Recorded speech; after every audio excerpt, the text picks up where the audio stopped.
Welcome to the Fern Between Two Dohs French edition. This is a Sydney Uni program brought to you by Big Dohy. Thank you, Big Dohy. And welcoming to the show, we have two illustrious Sydney University legends. We've got Nick Stirzaker in the top left and Mitch Inman in the bottom right. How are we tonight, gentlemen? Very well, thanks. Good stuff. Also, important to note, Connor, also a big sponsor of the show, Wingman, the fucking tastiest beer in the land. Cheers, Big Dohy. Cheers to that. Nick, you don't have a beer handy at training by any chance, do you, mate?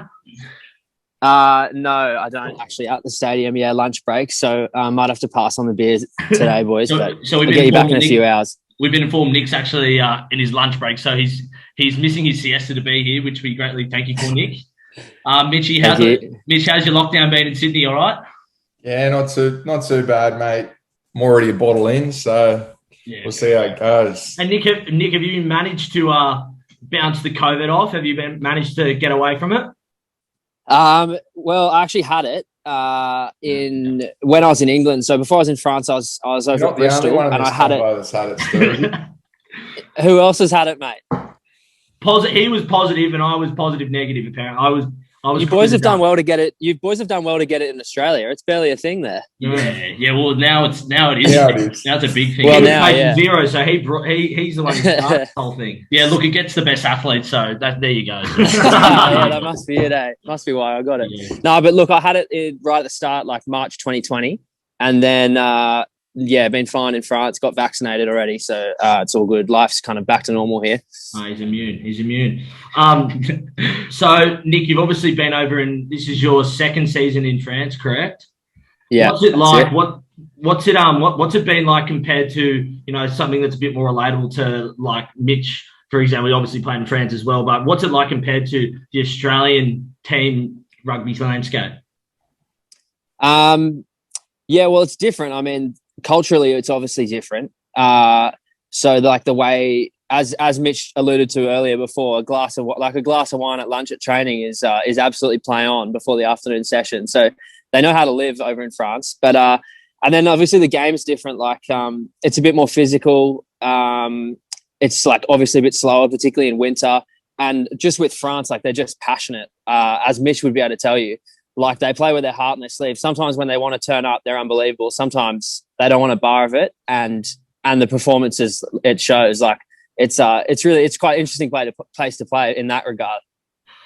Mitch, obviously one game for Toulon, a yellow card involved in that as well. Do you want to run us through that yellow card and that one again for Toulon? Yeah, mate. So it was in front of a very vocal crowd at Mayol, and I think they said to the captain, I think the captain was Joan Smith, and the ref said to him, mate, one more penalty and the next bloke's gone.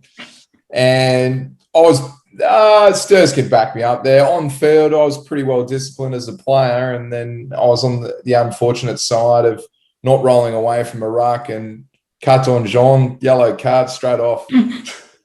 That sounds completely opposite to what we're seeing in the test at the moment. It seems like the French love lying all over the ruck, so that's it's interesting to decide to pick up on that. So, gentlemen, we've got a few players currently that are actually going to be making their way over to France in hopefully the next few months. What advice can you give them for playing in the French rugby comp?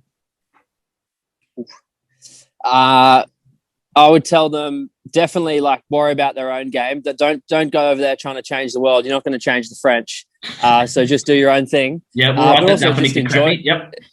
Just enjoy it. Like it's an awesome place to live, and there's so much to do outside of rugby, and enjoy the passion of the game and stuff. I was thinking when you're talking about cards, if you want to sum up French, the passion of the French, we had a guy got red carded last year, so we had a penalty. He talked, but just to sum up, sort of their philosophy of how they view the game. We've got a penalty. We throw a forward advantage, throw a forward pass, something. Anyway, goes back. Our fullback mouths off at the ref, so they reverse the penalty. Guy quick taps, runs out the fullback. He spear tackles him, gets red carded for the spear tackle, and tells the ref to fuck off on the way off to his sideline. And then in the change room at the end, was that Caminati? I was just not him. But he could do something like that. And after the game, it's just, sorry, boys, I was passionate, what can you do? French passion. It is what it is. France, hey? And Mitch, what was your obviously played at Onyx as well? Tell us a little bit. Nice Did I pronounce pronunciation, that correctly? mate. Work on that before you go. That's over. all right. I've got bonjour down pat. Continue, That'll do me. So just tell me, you've obviously played 3 years in France. Correct me if I'm wrong, but just what was your favourite experience from living over there? First things first, the team's called Oyonnax. Oyonnax, yeah, right. You don't pronounce I the X. even got up on Google Translate and it didn't translate that. So Nick, the correct me if I'm trying to translate for 12 months. Actually, some of the French get it wrong. They pronounce the X, but the locals pronounce it as Oyonnax. So, They do say the X in the southwest, actually, down here. I can't confirm. but it's definitely a silent X to the locals. So, no, but look, sort of Sturzy raised a fair few points there. You just got to embrace it. Embrace it. Like, you're not going to fight the French. They're set in their ways. You just got you're on their turf. You play to their rules, and you just embrace the culture. And it was a wonderful experience. And a lot of the people who do embrace that culture tend to get the better experience from that. And I have some very fond memories of my experience there. And my son was born there, and just, some really, really good. And rugby over there, it's not the be all and end all. It's sort of like a part of their life. Like we were near ski fields, and we'd have a Friday night game, we'd have Wednesday off, and there's guys skiing on a Wednesday. And then after the game on a Friday, they wonder why they played so badly. And it's like, what do you expect? It's like, mate, you've been skiing for 4 hours 2 days before. It's not the best way to prepare for a game. And they sort of look at you as if, like, you're in the wrong. And you're like, oh, Jesus. But we got on just fine with people that stubborn then. Mitchy, you'd have been fine. Yeah, but, mate, it was good. It's like I said, it's not just about rugby. It's, it's more to them. It's just a all-round good experience. So obviously you both had a couple of years playing in France. Obviously Bastille Day's just been and gone on Wednesday. Have you had any great experiences that you've had on Bastille Day? Any good memories of Bastille Day? Any big ones that you can tell us about? The crowd goes silent. Come on. You go, Stirs. Go. Nah, I don't know. Not really, boys. I can't remember where I was last year for it, actually, which probably says enough, doesn't it? Fair enough. I've got it. They actually don't. It's not they don't take the same vibe like Australia Day. Like, it's not like everyone just goes out and gets pissed. Like, there's a bit of a thing on in the evening, but it's not. If you're thinking of Australia Day, it's not really that. Yeah, fair. Depends which French you are. If it's the upper class French, they don't really celebrate Bastille Day. But if it's the working class French, they celebrate. Well, it's not a public holiday. The money you blokes are on, you would have been the upper class, no dramas. I'm bringing it home now. Talk to Mitchy. Bringing it home now back to Sydney Uni. You guys both played in a grand final win together. A lot of time at the Rebels together as well. Do you have any? I'll start with Mitch on this one. What is your funniest memory of Stirzaker? Oh, there's been many. I've heard there's been a little bird that's been talking to me that apparently a very good end of year trip to go and see the Cirque du Soleil in Mexico. Like, I didn't think you had to go the whole way to Mexico to see the Cirque du Soleil. Apparently, Nick, you enjoyed the Cirque du Soleil that much, apparently, didn't you? Mitch was on that trip, right? Yeah, I do. Are you aware of that? Yeah. I don't know how I got the intel, but yeah. Look, boys had a good time. It's just end of a long season, a few quiet ones in Mexico. Probably the less said, the better, really. What was your take on it, Mitch? Oh, it's like we were saying before, it's experiencing different cultures. So, we got to experience, there's some acrobatics involved, and, there was some dancing in the Brazilian sort of culture over in Mexico. There's a whole mix. There was a melting pot of cultures there. Well versed in rugby. It was a good overall experience. Yeah. That's good. If there's anyone to ask about that trip, though, it's Laurie Weeks. I know he's your head coach, so you speak to him. The People's Champ. I'll have to hit him up for sure. Yeah. Just talking about Sydney Uni, obviously, Mitch, you're both absolute legends of the club. Mitch, you've had over 50 or 64 games. I hear from Phys Stats in first grade. Nick, you've got 8. Both played in the 2012 JF. What can you tell us about that day? Obviously, very special to you both. Nick, that would have been your 4th grand final, Mitch, but that was obviously your one and only first grade grand final, Nick. What can you tell us about that day? Yeah, I got great memories of that day. Just obviously my only grand final for Sydney Uni, and we won, which makes it pretty special. But like one of those games where we didn't play that well, and we're kind of behind most of the game. I think we were behind. But you had guys like Tim Davidson, Tom Carter, and you just kind of felt, even though we were behind, we were just going to win. And I think that's like something Sydney Uni's had a culture of winning then, and looks like now as well, where they just found ways to win games. And in that game, it was about a forward pass, which was a metre forward from Tom Carter, but they didn't pull it back, so it doesn't matter. Got great memories of but great memories of that time, just like playing with your mates when you're young, and all that sort of stuff. Like it's just so much fun, and have a great night after and all the rest of it. Angus Roberts, who you guys might have had something to do with a few years back at the club, he kicked the goal from the sideline. We got up by a point. So we got a bit lucky in the end, but it was good memories. Mitch, what about your highlights from that game, mate? It's coming back to me, mate. I can't remember it as vividly as Nick can. Probably too many knocks to the head. The question could be, you had the 4 grand finals, obviously 08, 09, 2010, 2012. Which one of those 4 were the most special to you, and why? Oh, good question. You put me on the spot there. It's what we do here. It's what we do good. Look, I don't think you can, as cliche as it sounds, I don't think you can narrow it down to one grand final. There was a few experiences. Like my first one, I played against my brother who was playing for Ramwick. So that was a pretty cool experience. I was only about 19, and all you guys know, if any of you guys know my middle brother, he goes pretty hard. So I thought I was going to get my head bloody knocked off, but it was more I was playing out of fear. But had some wonderful experiences. And then 2012 was the last. That was a kind of a young side, Stirzaker. But then we had some experience in key positions. Had a good night that night. I remember we had the Iguana boat. Was it after the Stirs, something like that, or?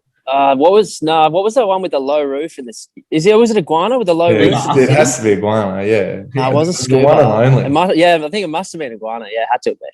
Iguana, and then I ended up in Vegas, the Vegas bar lounge on the main street there till all hours or something. Yeah. Sounds like you remember the after party better than the match. Yeah, exactly. No, that's it. Yeah. Happens to the best of us, really, doesn't it? Snook at him. Yeah. Obviously, you guys played a lot of footy together down in Melbourne. I wanted to ask Nick, what was Mitch like to play with? Because we've watched from a couple of years back, Mitch is mic'd up seg he did for, I think, Fox Rugby at the time. And they had to apologise for the amount of times he swore. And it sounded like he was doing the whole thing on for television. But Nick, what was your memories of playing with Mitch down at the Rebels? Oh, yeah, great. I mean, obviously, like, Mitchie trains super hard, like, such a great leader by example, very serious on the football field. And, like, one of those guys, but in all seriousness, one of those guys, like, when you go to play with him, like, there's few tougher blokes that I've ever played with, in all honesty. You just know he's just going to try and absolutely smack every bloke that runs down his channel and carry hard and, plays with his heart in his sleeve. And, yeah, one of those guys you just love having out there because physically he's going to be up for it every week. So, great memories of playing with Inners. I'll let you return and serve Mitch. Yeah, I'll pay you later, Stirzaker. Thanks for doing the PR work there, mate. No worries. You coach first grade off the back of that next year or what? No, mate. You told me that right. I'll send you a few emails you need to talk to. And so Mitch, what was your, from memory, was Stirzaker your captain for a period of time down there at the Rebels? What was that like? Yeah, it was, mate, a wonderful experience. It was, Stirzaker was there probably the same amount of time I was there for. Yeah, we were there for 6 years. Yeah, same years, 8. Yeah.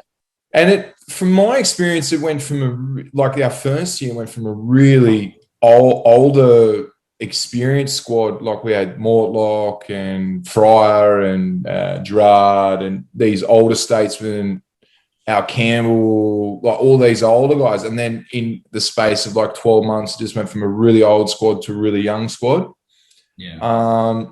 And it was almost like seeing, like I was sort of observing, watching Stirs and Ingo and Gussie Rock, those guys, younger guys, like develop, and seeing him from a young EPS kid coming in as a 21-year-old running amok in Melbourne to playing under him, being a captain was a special experience for me. So I saw a lot transform in those years. I guess we found a little bit tricky in the Rebels to sort of, we went from being this old squad to this super young squad overnight. So, but we got a few scalps over the years. Hey, Stirs, and that had some really good times down there, and there's some really memorable matches. I think one year we took a few scalps. We got the Chiefs with Sonny Bill and beat the Crusaders over in Christchurch, and Sturzy was very instrumental in that game. So yeah, look, it was a wonderful experience down there, and watching guys develop, and it was really good. Best city to tour in. There's obviously not as much touring going on in Cape Town rugby at the moment. Quiz. Cape Town. Cape Town. What about you, Mitch? Oh, it's especially for me. It's pretty hard to beat. Mitchy, come on. I never got to experience Argentina. Neither did Stirs. I heard that's pretty good. Yeah. I've heard some bad yarns about Argentina, but we might leave that there. Moving on to, obviously, the French influence. We've got the departing players, but then we've also got the Wallabies at the moment playing the French down under. Sturzy, you've obviously, you were in the middle of that really good period of depth in the halves in Australian rugby, and that sort of continued to flow on. I'm not sure how much of the Wallabies you've watched or Australian Super Rugby you've watched at the moment, but can you sort of just touch on maybe how good the depth is in the halfbacks in Australia and why you think that might be? In Australia at the moment? Yeah. Well, I mean, obviously you got Jake doing a great job there. I was really happy to see him go well. He was at Sydney Uni when I was as well, just a couple of years younger than me. And then, I think Tate McDermott's going to have a really successful career. I mean, he's an absolute jet when he's in space with ball in hand. So, and then obviously Nick White's injured. I mean, I guess just the way Australia likes to play, you've got a lot of good attacking nines. It's a position we're usually spoilt in. One aspect of obviously the game where I think where we miss Nick White is the kicking game. I think he was always really good at it back at the Brumbies a while ago, and then obviously spending a few years in Europe, it's an area of the game where you got to do it. I spent a lot of time on. It'd be good to see all those guys competing. Is that an ambition? Have you got an ambition to come back and play and finish your career here, or what's the long-term goal? Well, I mean, you always kind of harbour an ambition, but realistically, I don't think my body will let me go back to Super Rugby. It's a little bit slower and more manageable in Europe. And my wife's actually French, so we met when I was in Melbourne. We're pretty happy over here at the moment. But yeah, you never know what happens. And Mitchy, what have you sort of seen from the Wallabies so far? Obviously, we know that, as we touched on before, the French just love to lie all over the ruck. I'm not sure how they're refereeing in the Northern Hemisphere at the moment, but obviously there's no rules at the breakdown. What have you liked from the test so far? I thought, even though the Wallabies lost in the second test, I thought they tried to move the French team around a little bit better. Just their execution let them down in parts, and their attacking breakdown let them down in parts. Although, Stirs could back me up on this. You don't want to get into an arm wrestle with the Frenchies. They want this set piece to set piece sort of match and this arm wrestle. And I thought we did that in a lot of facets of the game. So you've got to move their big forwards around. Their tight five aren't athletic, in terms of moving around the park. They're built for set piece. They're built for mauling. They're built for scrumming. And as Sturzy knows, the old saying, pare meli, pare gagna. So no scrum, no win. So you've got to take away, you've got to keep them in phase play. You've got to starve them on the ball and you've got to move them around the park because they're aerobic. They don't have the aerobic sort of fitness like we do. So we've got to play to our strengths. And at times I feel as though we're playing to their strengths and they want a slow match. They want to, they're like the South Africans. They just want a bash fest. They love that. And they get up on that. If their forwards are grinding and picking and driving, getting in behind you and they're whacking you, it's exactly what they want. They want that sort of contest. Pleasure. Nick, has been great to get to know you as well as a fellow redhead of the Dohies. We could even call you the third big Dohie. Yeah, but, big Dohie, yeah. Anyway, but Mitch, also thanks for joining us for a Fern between two Dohs. We'll enjoy the rest of your day, Nick, over in France. We're just gonna sip a couple more beers and then go to bed. Probably, Mitch, you probably join us. But thanks for joining us, everyone, and all the best. Thanks, lads. All right, cheers, boys. Good editing there, guys. I'm just going off on tangents. Yeah, you stick around a while, don't you? Thanks, Nick. Cheers, boys. Good to see you. Thanks, Amy. Thanks, guys. All the best day. You too, Mitch. Mitchy. Thanks for that. Catch you, boys. See you later, guys.